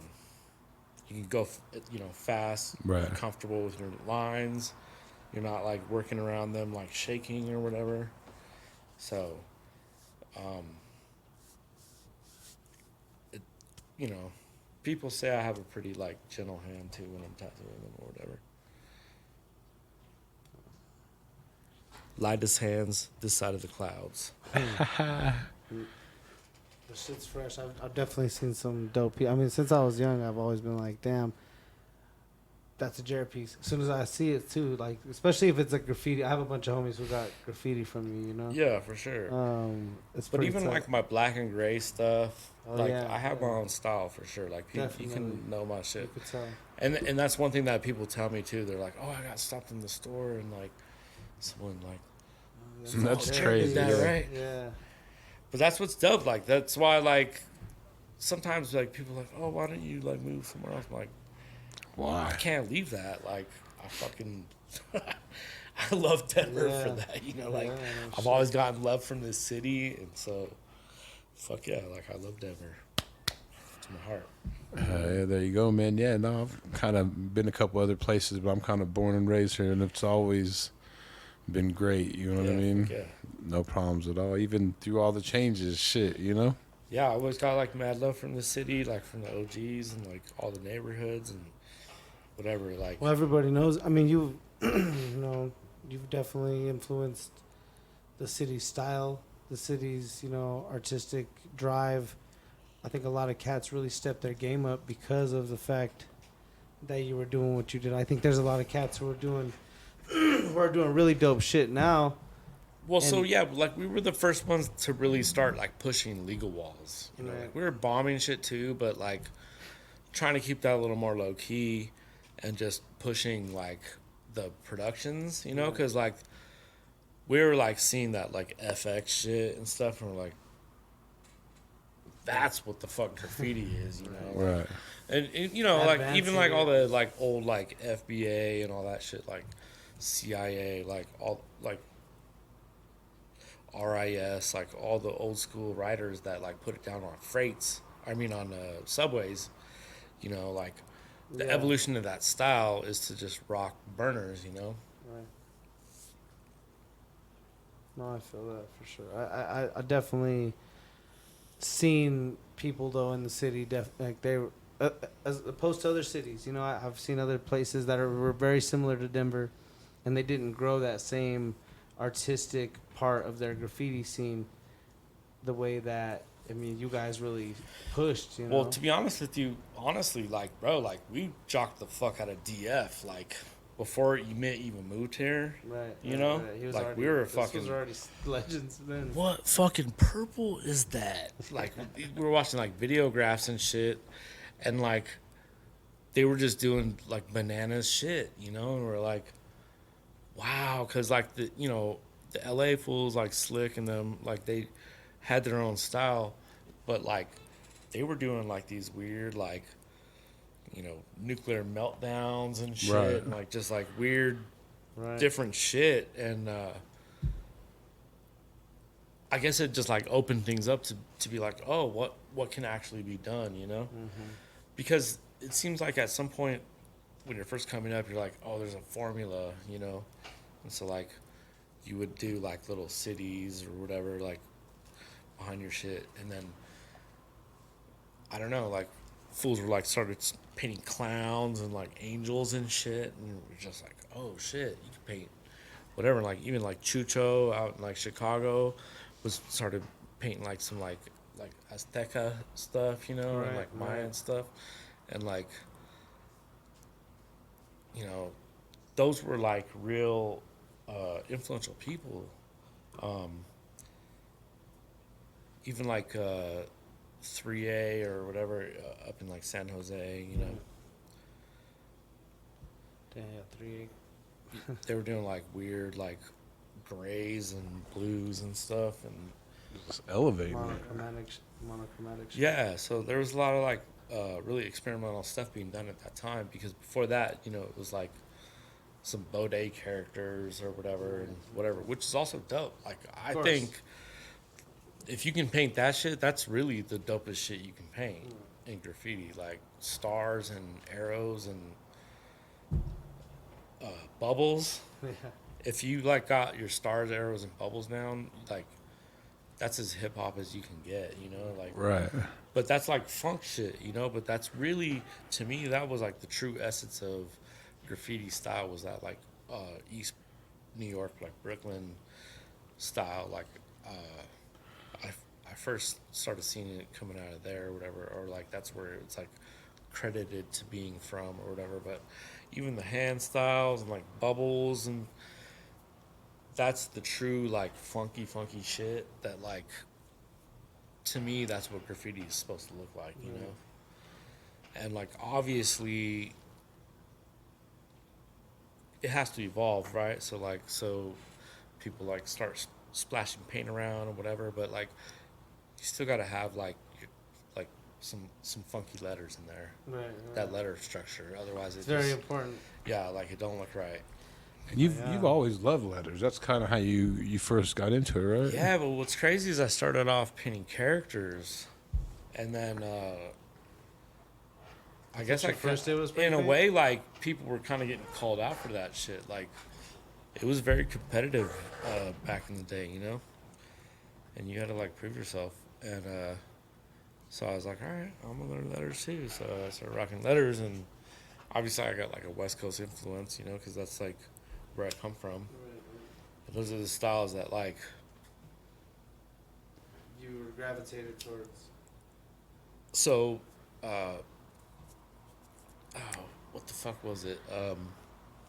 There was this piece that a flick I got in Oceanside. It was a pooch piece, and dude, it was so dope. Just that kind of, like, very similar style to, like, what Charlie was doing at the time. Who, like, Charlie was also a big influence of mine. Just, like, kind of almost a scripty style funk letters, like they're very flowy, and like arrows, like, you know, that's where I like do my arrows like this. I don't do them like, you know what I mean? Like sometimes I do them like that too, but yeah, no, your shit flows that way. But I have like I've always been like more attracted to like the organic funk, you know, like so like I do like I like to have like a slow funk going through my shit. So like I'll start a lot of times like I'll start my J high and then like drop my E down low and then my R kind of comes back up, kicks back up, you know. So like I like to go like off the wall, back on the wall type shit, you know, like not just do like panel pieces, you know. And I think that's like an homage to that style, cause like that fool just had like that fool had like the most funkiest letters. Yeah. They're just like so easy. Just mad movement. Yeah, like real like flowy. Simple with a lot of movement. So simple, but so clean, right. So effective, and like that's really like dream, you know, like there's like exactly, yeah, a lot of that style at that time, you know, frame, like even Dream from LA, you know, obviously for the other Dream was I'm talking about from Oakland or whatever, but Oakland Dream from LA is also a legend too. SMD, you know, like that was like a whole movement there too. Yeah. And they were all kind of affiliated, I think, if I'm not mistaken. We were just talking about Oakland Dream with NM. He painted with him a lot, I guess. Yeah, definitely like growing up in Cali like gave me a huge influence on my style, and like obviously I lean towards those styles, but you know, I've also been influenced by Chicago scene and New York scene, and I've been traveling a lot, you know, my whole life. So I went to Chicago in the 90s and shit. I got down with like DC5, you know. Right. I met Kane, you know, Kane went to art school out here and shit. Like, so that's how I met him back in the day. It was funny because we actually lived in the same apartment as when I lived with Took. And so this fool Kane lived up on like the second or third floor. And I was just like walking with some chick apparently and just caught a daytime tag on the electric box or whatever, like right there, and he was like, he caught me on the way to the laundry room, and he was like, bro, he's like, I saw you do that daytime tag on that fucking box. He's like, he was like, Jericho, and I was like, what? Because that was like one of my old undercover names or whatever. He's like, you fucking got a 7-letter fucking tag and you're doing daytime shit? Like, what the fuck? And I was like, oh, you saw that? I was like, I didn't think anyone saw it. He was like, no, I watched the whole thing. But anyways, so we wound up like painting together, and then like, you know, he brought a bunch of the fools from Chicago out to Denver. We caught some underground like tunnel spots, like some badass shit, like legendary shit from Denver, you know. And if you saw that shit in the day, like if you knew what was up and you like went under a bridge like that and seen a production like that, like that's some unexplainable shit. Like we were rocking like full burners, you know, characters and everything, and backgrounds and all kinds of shit. Just killing the game. There were no walls out. Nobody wanted their shit painted. Now you could get a wall. Yeah, it's not the same. Just by offering to paint the wall. And like the thing is if you tried to paint a wall in the city, they were like searching your car, running your name. Damn. I was gonna ask you that. What made you change your name? That's actually like one of the times I got brought in was because of that. Because I had a warrant up in Boulder for underage drinking, and we were painting a legal wall, and fucking got bumped up, right in the middle of a legal wall. Got dragged off, hauled off. Had to go to like 2 different like waiting stations. Like first they checked me in like on Colorado, and then I got transferred downtown. Then I got transferred back to Boulder because like the underage drinking charge was up in Boulder. And I just figured like my dumb ass, I'm like, oh, well, I'm 21 now. Like, right, I'm good. Like, why do I have to go now? Right. I didn't understand like the charge still stood or whatever, and I had a warrant. So I got called up there and fucking had to spend the night up there in jail in like Boulder County. I'll tell you one thing. It was really nice. It was like kind of like little chambers, but all the gates were open, and there was like a waiting room. They had like TV and shit. Gave you like a full meal and tray. I was like, oh. Not too shabby. Jail, huh? I was like, if I had this, I was like, all right. All right. Hey, let me get another plate, baby. Yeah, but anyway, so they wound up letting me out on like a signature bond. And it just basically fucked up my whole weekend. Got me in trouble with my baby mama. Damn, that's not good. Well, I actually like went to jail the week before that, painting a different legal wall. Oh my God, that's back to back fucking going to jail for legal walls? It was fucked up, yeah, for legal walls, bro. What's up with that? So the first one was in Denver, and we were painting so my homie CR1 had just lost his mom. So we were like painting a piece for her. What's that? Protege spot right there? Kind of by, what's it called?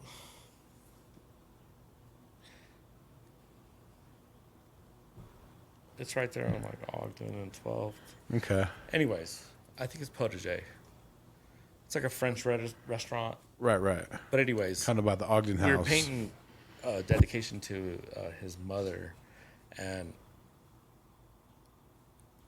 went across the street, got some nachos, got a Pepsi, coming back, and this fucking pig rolls up on us. Fucking straight, had his gun out, like, put your fucking hands in the air. And I'm like, whoa, dude, whoa. I go, hey, look, man, if this is a piece of that wall, like, I have permission. Right. And I put my stuff down, and I'm like, I have a permission slip right here in my pocket. Keep your fucking hands where I can see them. Basically, this fucking pig fucking bum rushes me, pushes me on the ground, knee in my neck. God damn. I'm yelling, police brutality! The homie Chase shows up. This is the funniest shit. The homie Chase shows up, and he's like, what the fuck, pig? He's like, you're a big Joe Pesci fan, aren't you? You're a little punk bitch. He was like, talking shit to him. to this little pig. Yeah, and then, bro, like the fucking chief of police showed up. They had like 8 cop cars fucking swooped. Damn. Because I'm like out there yelling like, police brutality! So who knows? Right. People called or whatever. I can imagine that would have been nowadays. This was like probably 1997. It's 1997. So it was when my daughter's mom was pregnant still. And she was so fucking pissed because I went to jail twice in a week. Back to back. If this is how it's going to be, you know. Right. Yeah, fuck. I'm sorry. I busted. I don't know. I was actually trying to, like, paint some legal shit, you know what I mean? I was, like, trying to do the right thing, you know? Right. Then the next week is like, so it turns out this is how it's going to be. But, yeah, like, once you've been through the system, that'll chill you the fuck out for sure, you know? Oh, yeah. But, like, I'll never lose the love of, like, getting a spot or getting a train or whatever. I just don't feel like it's necessary to, like, crush anything, you know what I mean? to me, it's more about longevity. I do it for fun. Right. I just like rock my style. Like I enjoy painting my shit. Leave the crushing to the youngsters. You know, and like honestly, like when you make it like that, it takes all the fun out of it. And I've learned that from like tattooing. Like, you know, when you make art every day, it's a lot harder to make art in your free time. You know what I mean? No, for sure. So, I try to just keep it balanced, you know? I don't feel any pressure in one direction or the other. And I fucking just try to hold down my shit. No, well, you do a good job at it, man. You're a fucking dope tattoo artist and a fucking dope graffiti artist, man. You know what I mean? Graffiti bomber. Like, you definitely put in your work and fucking, I mean, shit. Like you said, when you're walking around the mall, people coming up to you and talking about, you know, the tattoos, they know your shit. I mean, that's that next level shit. Yeah. And it's cool, man. Like, I just went, painted this mural in Miami, like, from going out to Art Basel or whatever. I fucking painted a wall out there, and just this dude hit me up on the street and was like, hey, would you be interested in painting this other thing? And I was like, yeah, for sure. For sure. And they flew me out, like, paid me super good and, like, put me up, and it was dope. Nice. Like, full interviews and shit. Hell Like, yeah. everything was like... The high-ass ones like this? I'm fucking high as I'm not going to say I wasn't high, but, you know. Not like this, though. No, not like this. Not paid, he said. Oh. Paid. I don't know what I was asking. High. Was it the purple joint? But anyways, you know what the craziest shit is like when we were doing shit back in the day, we would have never, ever, ever, ever, ever, ever thought that we were going to be getting like flown places and like whatever. But oh my God, like thank the universe so much. Like what we've done is we like built this thing, and I don't know, it's just this beautiful thing, and people start to like crave it and like want it in their houses, and like they want like some dope shit, you know. And it's I mean, it's literally brought people to the city. People have gravitated here. It's just so crazy, like how much is blown up, you know. Like Right. we would have never ever thought back in the day, and like even seeing the shit on TV or something, it was always like, oh shit, like, you know, it was so underground, you know. But Different day. yeah, it's dope. I mean, and you know, don't get me wrong. Like, I don't hate on street art. I love street art. You know, I love people doing different stuff with spray paint. Like, for sure.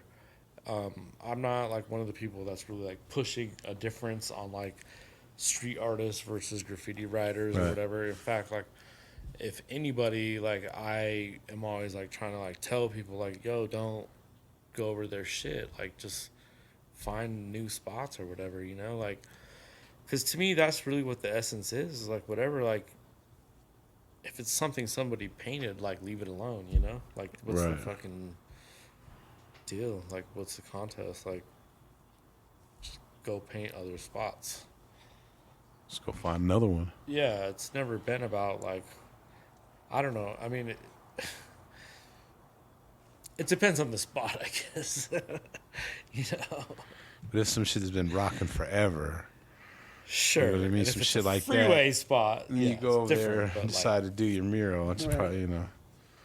I don't know. like in the Anyways, hoods. it's like the shit happens. Like, you know, if you're painting streets, like, you better learn how to like run your spots, you know. No, exactly. I mean, sucks. Nobody wants to do it, you know. But it is what it is. Like, that's really what it is. So I don't know. Basically, learn the rules. But, you know, it's not like I ever like hold shit down. Like, I just kind of do stuff here and there or whatever. So I'm just like talking more like for my homies, you know, because like my crew runs deep. Like my boys hold it down. You know what I mean? Like, I'm not necessarily the one doing all the work or whatever, but like my crew fucking definitely holds it down all over the country. You know, every crew I rep really, like, Right. honorably, like, respectfully. I fucking am so honored to rep every crew I rep. you know, and I love all the homies from all the crews, and yeah, I mean, it's just it's a real honor to be a part of this culture, you know. No, for real. For sure, and definitely like shaped my life, shaped who I am.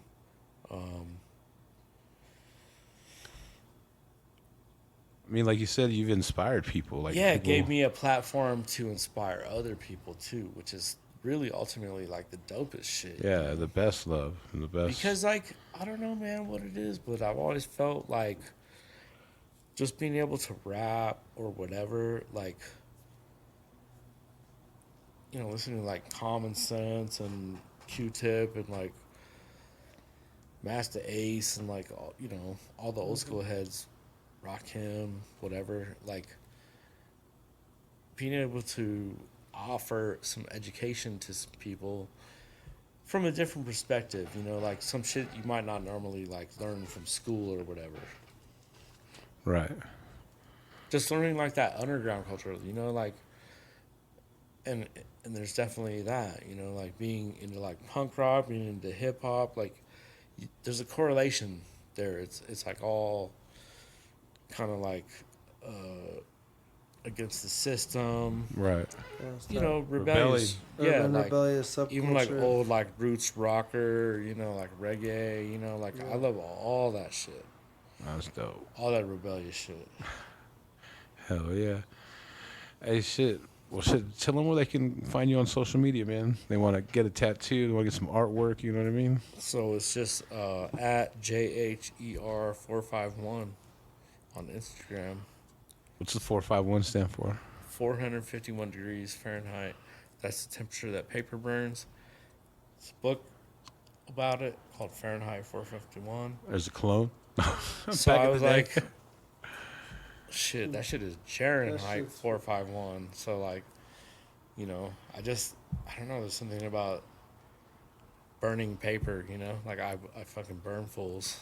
Oh, yeah. That's not burns. You know, that's what it is.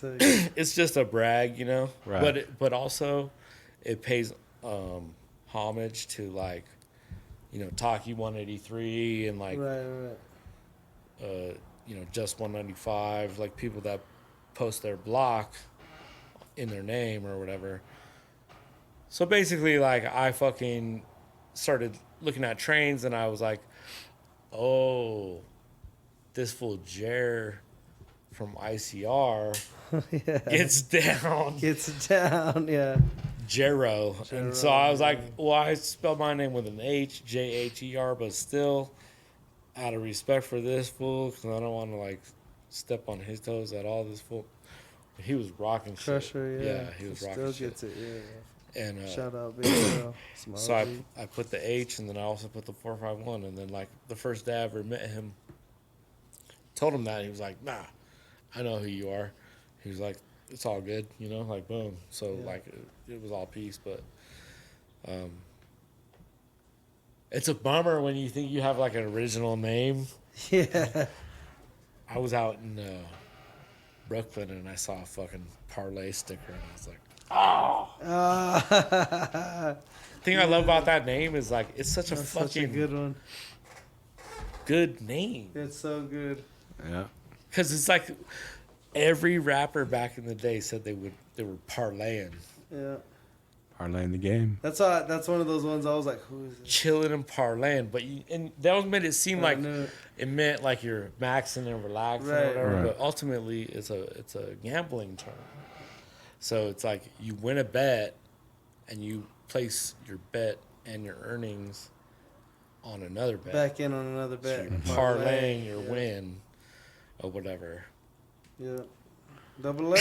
Right. So it's almost like these fools in like rap music been like using it wrong the whole time. Yeah.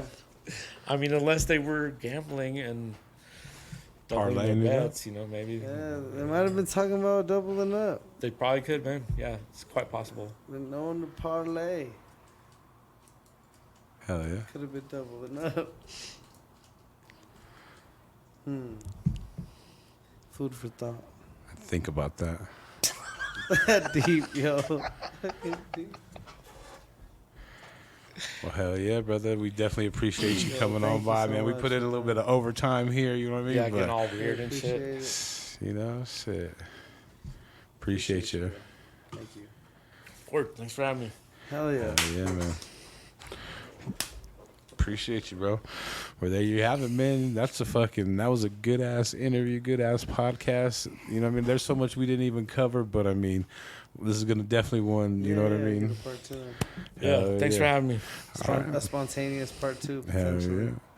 Well, there you have it, man. Another episode of with your boy, JoeThunder, Elvis Freshleee, Jher 451. We are out of here. You can find us on all platforms. Later.